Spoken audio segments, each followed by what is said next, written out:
Hello everyone, कैसे हैं आप सभी लोग। आशा है कि आप बहुत बहुत अच्छे होंगे। आज है 30 मई और 30 मई साल 2024 के हरियाणा करंट अफेयर इस वीडियो में हम पढ़ने वाले हैं। आइए सेशन की करते हैं शुरुआत। मंजिल बैच स्टार आईक्यू एप्लीकेशन पे है, आप इसे ले सकते हैं। हरियाणा के किस अंतर्राष्ट्रीय ख्याति प्राप्त सारंगी वादक का अभी हाल ही में निधन हो गया है। तो अंतर्राष्ट्रीय ख्याति प्राप्त सारंगी वादक का अभी रिसेंटली निधन हुआ है। इनका नाम है मामन खां। ऑप्शन नंबर ए बिल्कुल ठीक था इस पर्टिकुलर क्वेश्चन का, और वो आप लोगों ने बिल्कुल सही जवाब दिया होगा। आगे बढ़ते हैं। अगला जो सवाल हमारा है कि हरियाणा के किस जिले में स्थापित लाला लाजपत राय पशु चिकित्सा एवं पशु विज्ञान विश्वविद्यालय ने बंदर के सफेद मोतियाबिंद की सर्जरी की है। पहला तो सवाल ये भी आता है आपके दिमाग में कि सर बंदरों के भी सफ़ेद मोतियाबिंद, ये तो हमने इंसानों के सुना था। हाँ, इंसानों के भी होता है, वैसे वैसे बीमारी बंदरों में भी है। क्योंकि आप लोगों ने कभी सुना होगा कि हमारे पूर्वज बंदर है। आप कहोगे सर आप ही के पूर्वज हो गए, हमारे पूर्वज तो इंसान थे। नहीं भाई, हमारे तुम्हारे वो सभी के ही पहले। एक्चुअली अगर मैं इतिहास की बात करता हूँ तो पूरा पाषाण काल का जो समय था, या जो पैलियोलिथिक एज का टाइम पीरियड था ना, उसके अंदर ज्ञानी मनुष्य जिसको हेमोसेपियंस कहा गया, उसकी उत्पत्ति लगभग 30-40 हजार साल पहले अब से लगभग हुई है, ऐसे मान सकते हो आप लोग। और जो मानव कपि, महाकपि जिसको कहा कर सकते हो आप, या जिसको आप इंग्लिश मीडियम में कहोगे ह्यूमन एप, उसके वो जो सबसे पहले मिला था ना, उसका नाम था श्वेत गैबिन, ठीक है ना। और वो मिला था भारत में, कहाँ पे, आसाम के अंदर मिला था। और इंसानों के सबसे पहले जो साक्ष्य भारत में मिले हैं ना, वो मिले हैं कहाँ पे, नर्मदा घाटी पे, ठीक है ना। नर्मदा घाटी जो है ना, वहाँ पे सबसे पहले इंसानों के सबसे पहले साक्ष्य मिले कि हाँ इंसान है। उससे पहले तो आप लोग आदि मानव के रूप में ही चीज़ों को पढ़ा होगा। पत्थरों की खोज या पत्थर युगीन सभ्यता कह सकते हो। वहाँ पे कोई लिपि नहीं थी, लिपि के बारे में तो कोई थी ही नहीं, तो पढ़े ही कैसे। फिर सिंधु घाटी सभ्यता में लिपि तो आ गई थी, पर उसको पढ़ नहीं पाए थे। भावनात्मक थी, पिक्टोरियल थी, मतलब कुछ ऐसा सा सिंबल बना दिया, तो उसको तो कोई क्या ही पढ़े।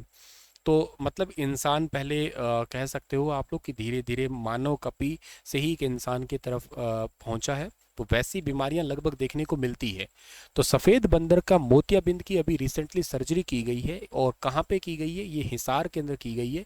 लाला लाजपत राय पशु चिकित्सा एवं पशु विज्ञान विश्वविद्यालय। और ये जो लुआस है ना, लाला लाजपत राय वेटनरी यूनिवर्सिटी जो है, इसकी स्थापना कब हुई थी। इसकी स्थापना साल 2010 में हुई थी। और विनोद वर्मा जो है ना, वो वर्तमान में इस यूनिवर्सिटी के वीसी हैं, ये याद रखना आप लोग। और वैसे ना ये पहली बार ऐसा हरियाणा के अंदर हुआ है, तो करके चर्चा का विषय बना हुआ है। एक बात इतनी है, ये हाँसी का था और इस बंदर को चोट लगी थी, तो इसको पहले ठीक करवाया गया। बाद में पता लगा ये ठीक तो हो गया था, पर इसको दिखाई नहीं दे रहा था, तो फिर इसकी सर्जरी की गई। तो ऐसा मौका पहली बार है हरियाणा के अंदर। तो हरियाणा में वैसे कितनी यूनिवर्सिटी है हिसार जिले के अंदर, तो हिसार जिले के अंदर 3 यूनिवर्सिटी आप लोग पढ़ते हो। एक तो ये पढ़ी ली लाला लाजपत राय, दूसरी कौन सी यूनिवर्सिटी है, दूसरी HAU है, हरियाणा एग्रीकल्चर यूनिवर्सिटी। इसकी स्थापना 1970 के अंदर हुई है, और BR कंबोज जो है ना, इस यूनिवर्सिटी के वीसी हैं। तीसरी कौन सी है सर, तीसरी है GJU, Guru Jambheshwar university of science and technology. और इस यूनिवर्सिटी की स्थापना कब हुई सर, इसकी स्थापना हुई थी 20 अक्टूबर को, 20 अक्टूबर 1995 को जो है ना, इस यूनिवर्सिटी की स्थापना हुई। इसके वीसी का नाम क्या है, इसके वीसी का नाम नरसी राम बिश्नोई है वर्तमान में। ये भी बात आप याद रखना चाहिए, ठीक है। आगे बढ़े, अगला सवाल हमारा। और हिसार में वैसे गेट कितने हैं याद है आपको। हिसार में 4 मेन गेट है। एक है नागुरी गेट, एक है तलाकी गेट, एक है मोरी गेट, और एक है दिल्ली गेट।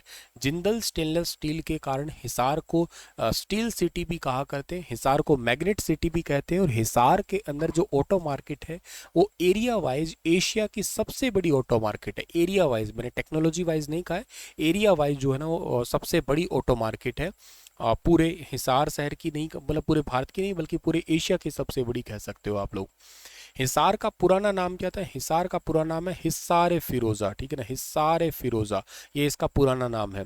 और हिसार शब्द का मतलब क्या होता है, हिसार शब्द का मतलब होता है किला, किला होता है हिसार शब्द का मतलब, ठीक है। हिसार में गुजरी महल है, ब्लू बर्ड भी है, ब्लू बर्ड है। और आपको जो इम्पोर्टेंट याद रखना है, हिसार जिले से याद रखना है, जो इम्पोर्टेंट मंदिरों की वाइज याद कर सकते हो। अग्रोहा धाम मंदिर है, वो एग्जाम में पूछा जा सकता है। क्यों, क्योंकि वो जैन धर्म और बौद्ध धर्म यहाँ का बहुत महत्वपूर्ण क्षेत्र था, ठीक है। और लोहाचार्य मुनि जी बहुत इंपॉर्टेंट जैन मुनि के रूप में यहाँ से उभरे थे। नेक्स्ट हमारा जो सवाल है वो है, हाल ही में किसने निर्देश जारी किए हैं जिसमें कहा गया है कि आवासीय भूखंड पर अवैध रूप से निर्मित मकानों की चौथी मंजिलों को ध्वस्त किया जाएगा। मतलब अवैध रूप से जिसने अगर फोर्थ फ्लोर बना रखा है ना, उसको डिमोलिश कर दिया जाएगा। ये अभी हाल ही में घोषणा की है डीटीसीपी ने।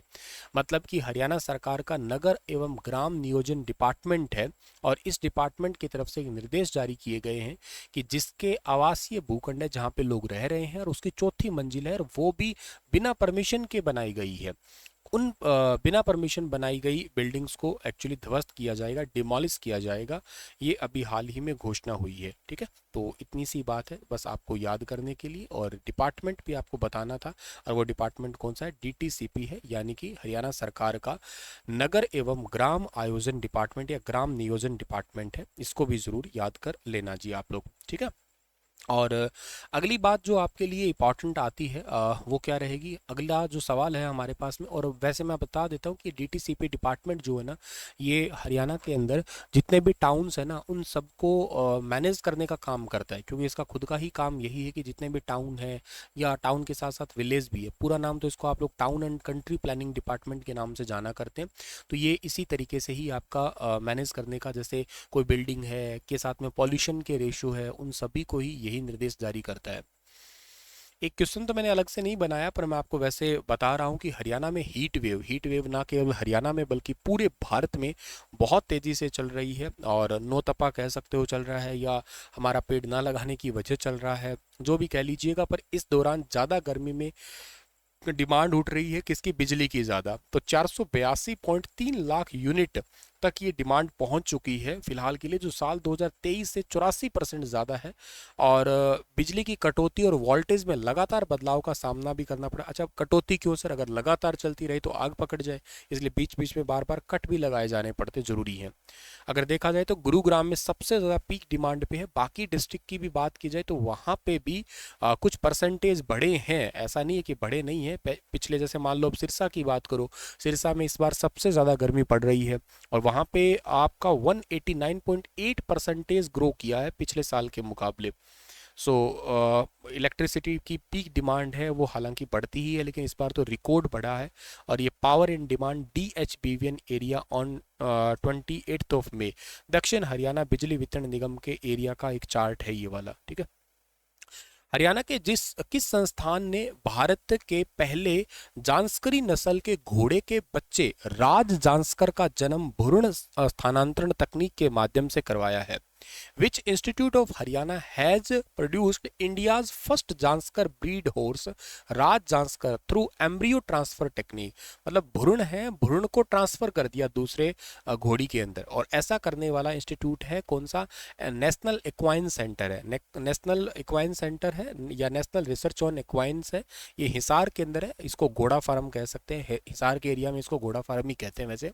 तो राष्ट्रीय असव अनुसंधान केंद्र पर अभी भ्रूण प्रत्यारोपण तकनीक के माध्यम से जांस्करी घोड़े के बच्चे का जन्म हुआ है, और ये एवोल्यूशन का लगभग 6.5 दिन के बाद में जो है ना, घोड़ी से फ्लशिंग के माध्यम से इसको लिया गया, और उसको फिर बाद में सिंक्रोनाइज्ड सैरोगेट घोड़ी के अंदर इसको ट्रांसफर किया गया, और 28 किलो का एक स्वस्थ मादा बच्चे को जन्म दिया गया है अप्रैल महीने के अंदर। तो ये काफ़ी ज़्यादा चर्चा का विषय है।